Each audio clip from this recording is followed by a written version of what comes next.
이번에는 풍수입니다. 네, 풍수. 관상과 풍수를 격주 단위로 하기로 했잖아요. 그 중에서도 오늘 가장 궁금해하시는 주제 이사입니다. 이사. 저도 내년에 이사해야 돼요. 자, 어떤 식으로 이사 갈지 참 많이 고민되시죠? 네. 그리고 이사를 못 가는 경우도 있잖아요. 네. 그런 경우는 어떻게 하냐? 오늘 이 시간에 알려드리겠습니다. 네. 네, 원래 여기서 알려주세요. 광고를 잠깐 듣고 와야 되는 거 아닌가 몰라요. 네. 어떤 광고를 들을까요? 저 물소리. 물소리 계란 광고입니다. 까는 계란 까는 소리 톡톡톡톡톡톡. 계란을 까는 조용한 소리. 저희가 아침부터 지금 한 끼 식사도 못 하시는 불쌍한 중생이 있어가지고 급하게 아, 천사 계란을 선생님 배고프시죠? 중성은 아닙니다. 머리 안 깎았습니다. 이해해주세요. 많이 배고프시겠네요. 아닙니다.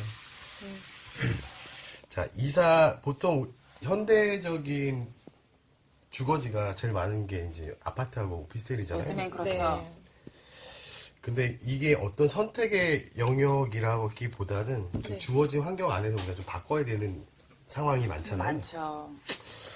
대개의 경우 우리가 아파트 대단지로 이사를 간다거나 그런 경우가 많은데 보통 이제 주거지를 선택하는 여러 가지 기준이 있잖아요. 첫 네. 번째 이제 대단지냐, 그렇죠. 그 다음에 역세권이냐, 네.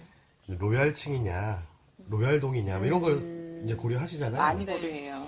근데 일반적으로 로얄층이나 로얄층은 중간 정도 높이. 그러니까 예를 들면 15층짜리 아파트라고 보면은 한 7, 8층 정도가 요새는 그렇죠. 로얄층이라고 예. 보고요.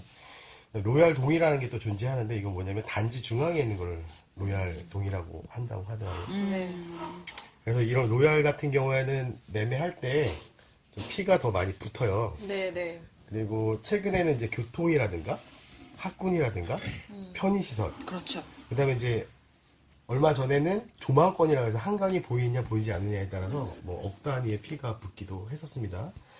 물론 이런 것도 고려사항이 될 수 있겠지만 집 주변에 강이나 호수나 공원이 있는지 여부도 이사를 하는데 많은 고려사항이 됩니다. 그렇죠. 자, 중요한 건 여기서부터 시작인데 이제 반전인데요. 네. 사람마다 로얄층은 다릅니다. 달라요, 로얄동도 맞아요. 다릅니다. 네. 그 얘기를 좀 하고 싶어요. 이사를 가실 때 제일 먼저 하셔야 되는 게 물을 틀어보십시오. 수돗물. 네, 수압을 겁니다. 화장실을 물 내렸을 때 물이 안 빠지거나 네. 네. 물을 틀었을 때 물이 쫄쫄쫄 나온다. 그 집은 들어가시면 안 됩니다. 그건 맞아요. 왜냐?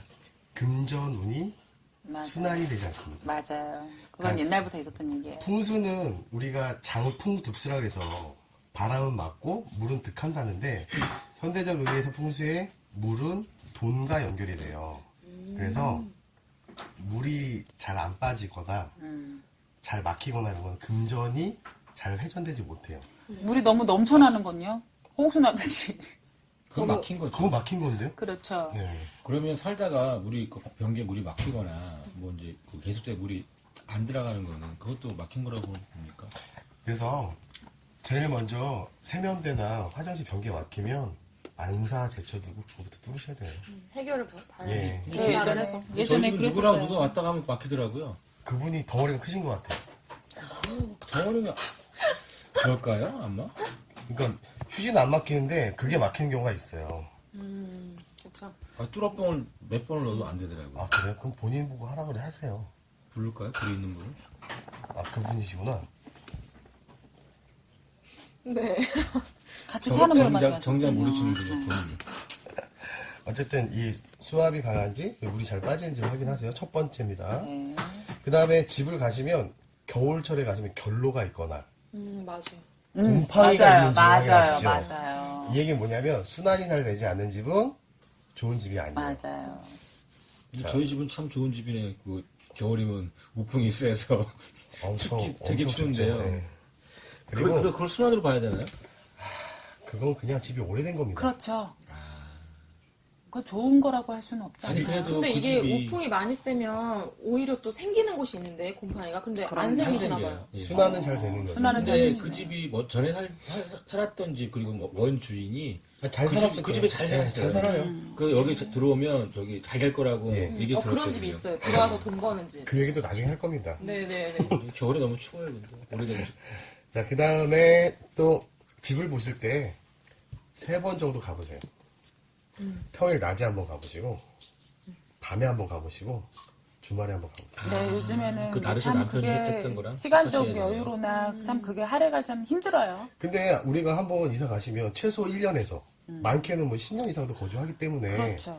그러니까 좀 신중하게 판단하셔야 되지 두 번, 않겠어요? 세 번 가려고 하는데 그동안 다른 사람이 채갑니다.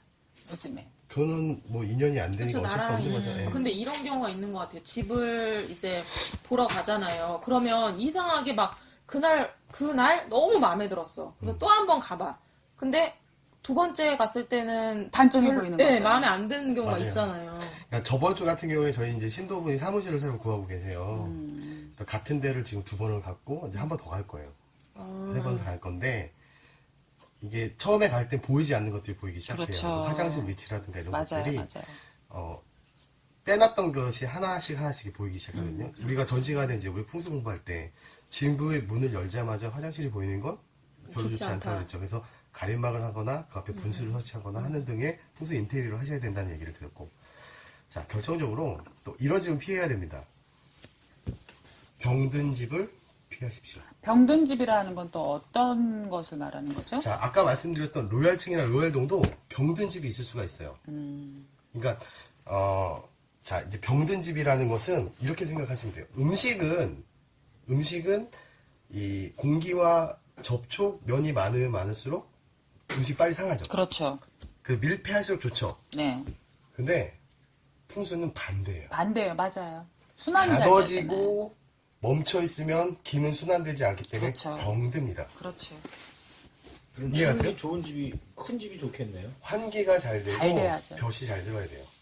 저희가 처음에 현관풍수나 뭐 이런 거 안방이라든가 처음에 저번 주에든 얘기했을 때도 항상 그랬잖아요. 장롱 위에도 공간에 무엇인가 채우지 마라. 네, 순환이 돼야 되니까. 그렇죠. 그래서 병든 집의 첫 번째는 순환이 되지 않는 밀폐된 환경. 어느 집 가보면 방이 창문이 하나도 없는 데가 있어요. 있어요. 그런 집. 예, 맞아요. 그런 집은 피해야 됩니다. 그리고 만약에 내가 여유가 된다면 창문을 내는 것이 좋습니다. 그렇죠. 그리고 창문의 위치도 상당히 중요하긴 한데 이건 차후에 얘기하고요. 오늘은 이 병든 집 무엇인지 그걸 한번 짚고 넘어갈게요. 그래서 아까 말씀드린 대로 로얄층과 로얄동도 병든 집이 있을 수 있다. 맞아요. 그 병든 집이라고 하는 것은 유통기간이 짧아진다는 얘기거든요. 그러니까 네. 음식하고 반대라 그랬잖아요. 음식은 밀폐되면 밀폐돼서 유통기간이 길어지지만 공간의 개념인 풍수는 밀폐되면 오히려 유통기간이 근데 짧아져요. 요즘에는 로얄층이고 각자 사람마다 로얄층이 다르다고 할 수는 있지만 아파트는 정말로 또 왜 처음부터 끝까지 위에까지 똑같은 구조잖아요. 예. 그런데도 그게 또 틀려지나요? 아, 그럼요. 재밌는 사례가 있어요. 네. 보통의 아파트 같은 경우는 구조가 다 일정하기 때문에 경매로 나면 통으로 나와요. 이해하세요? 한 동이 전부 다 나와요. 그렇군요. 근데 압구정 현대아파트 같은 경매 물건으로 한번 나온 적이 있어서 제가 직접 가봤는데 네. 그 집은 구조를 자기가 바꿨어요. 인테리어 하면서. 이해하세요? 그러니까 구조를 함부로 바꾸는 거는 사실 좋지가 않아요. 그러니까 실예로 저희 조카가 학교에서 굉장히 안 좋은 그거 환경에 말씀하셨어요. 안 좋은 환경에 처했는데 그 일이 있기 얼마 전에 한 일주일 전에 집의 구조를 바꿔버렸어요. 그래서 다시 원상복구했습니다. 그리고 구조를 바꾼다는 건 그럼 인테리어가 그러니까 가구 위치를 바꾸는 건가요? 아니면 집 내부에 물을 뭐 펴든다든가. 튼다든가 막았다든가. 집을 트고 막는 거는 엄청난 거고요. 침대 위치나 책상 위치를 바꾸는 것도 구조를 바꾸는 겁니다. 이해가시죠? 저번에 우리가 거실 풍수 했었고 안방까지도 한번 달아봤잖아요. 이해가시죠? 네. 기억 이제 새록새록 나시죠? 네네. 그런 구조를 함부로 바꾸는 게 아니라는 거. 그리고 이왕 바꿀 거면 알고 있는 상태에서 좋은 쪽으로 좀 바꾸셔야 됩니다. 자, 이제 병든 집에 대해서 또 하나 이제 계속 할게요. 요새는 이런 공간이 인간한테 많은 영향을 미치잖아요. 그러니까 시간과 공간이란 측면에서 공간을 다루는 거는 풍수예요. 맞아요. 그죠? 근데 이 풍수적인 학문이 최근에는 건축하고 연관이 돼서 건축 심리학이라는 게 새로 나왔는데 네. 여러분 아마 많이 보셨을 거예요. 여자분들 많이 좋아하시는 백화점 가시면 두 개가 없습니다. 뭐죠? 쉽게 하고 예. 창문이 진짜 없어요. 없어요. 답답해. 맞아요. 예. 창문하고 시계를 두지 않습니다. 네. 이게 건축 심리학에서 특히 1층 그래요. 1층은 대개의 경우 창문하고 시계를 두지 않아요. 그렇지만 1층은 문들이 있잖아요. 그렇죠. 출입문들이 많이 있잖아요. 이게 이제 건축 심리학하고 연관이 있어요. 그리고 1층에는 대개 화장실을 놓지 않아요. 엘리베이터나 에스컬레이터를 타고 2층 이상으로 내려가거나 올라가라고. 맞아. 저희 동네는 틀린가 봐요. 1층이 또 있는 데도 있고.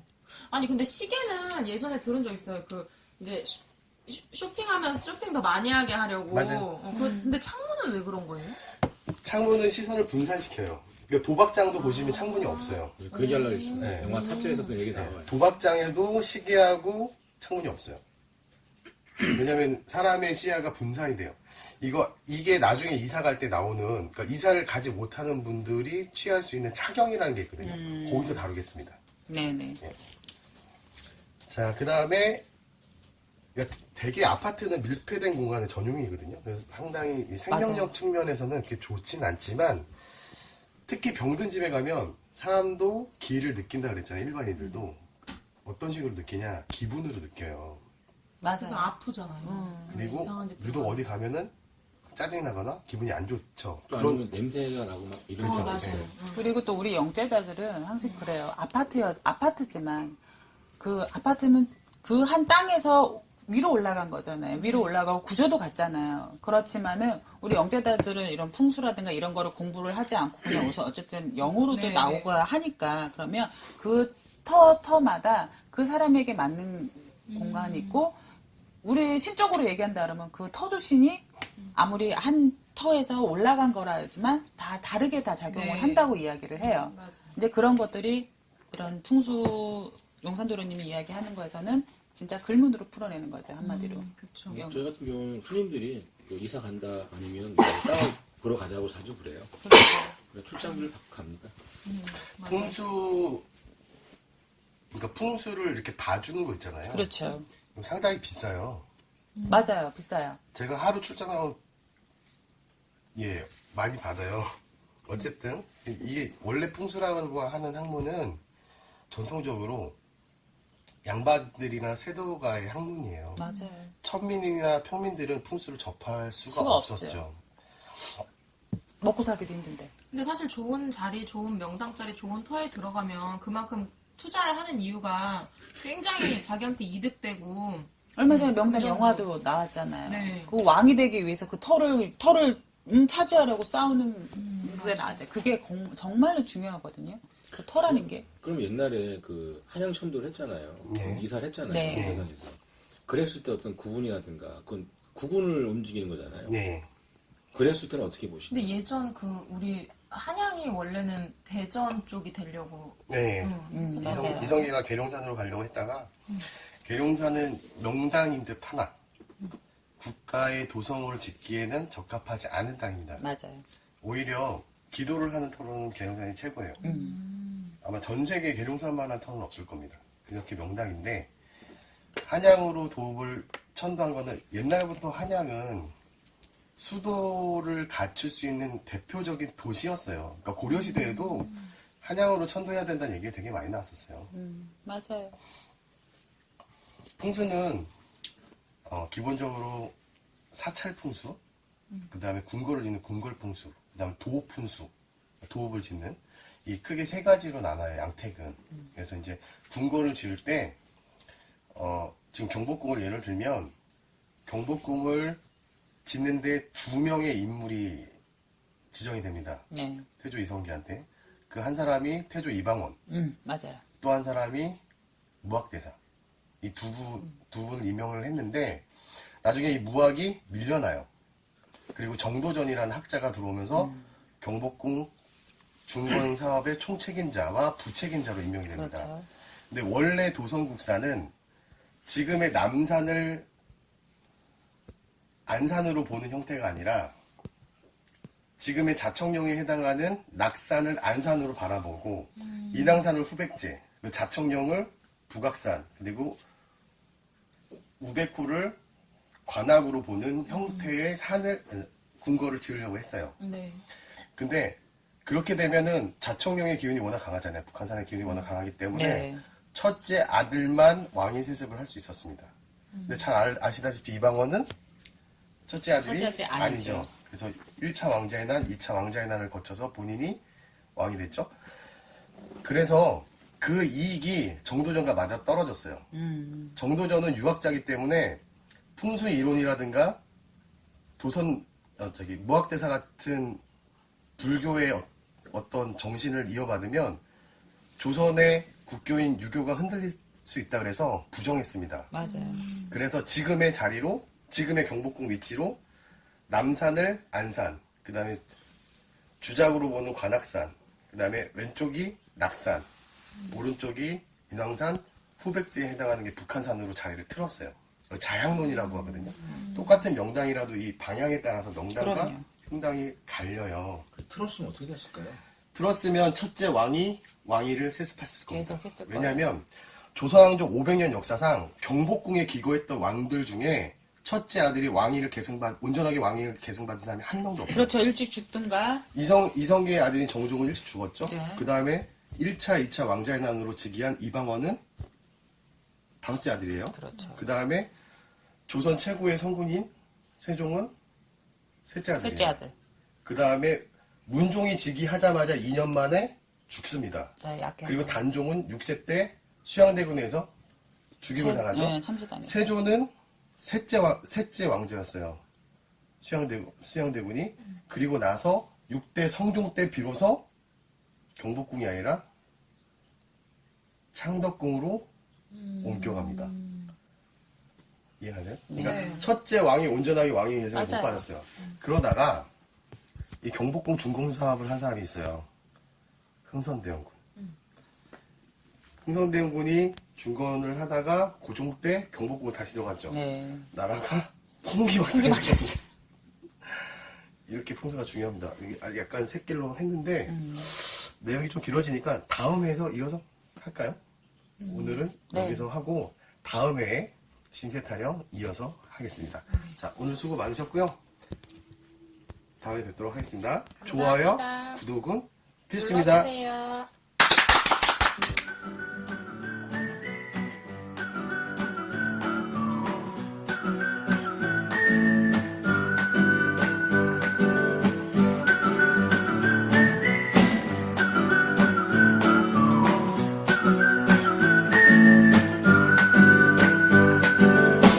Do you remember things we've done together?